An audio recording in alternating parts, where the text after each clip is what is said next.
permanent residency application got approved where the spouse was declared as non-accompanying, and we have been able to get through the situation without even a single additional document request, a single procedural fairness letter. Here is how it really works. So I get this question a lot, that tell me whether I should be keeping my spouse as accompanying or non-accompanying. Guys, I don't know. It's really your personal decision.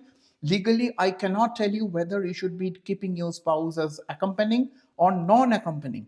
But I could tell you also that legally, if you want, for the purpose of permanent residence, you can keep your spouse non-accompanying in very limited and specific circumstances, provided on the balance of probabilities you are able to prove, you the principal applicant are able to prove that the non-accompanying nature is due to some pressing reasons. It could be any situation that is very personal to you, but the non-accompanying nature is due to some very specific pressing situation.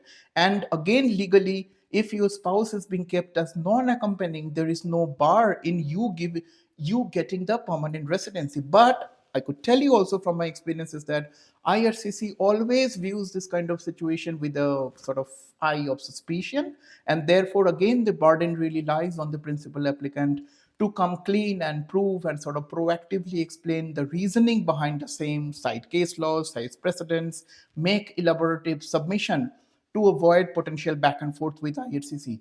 We so far have been able to get through those situations where we have been retained to handle the file from the very beginning with zero PFL, with zero ADR. Why?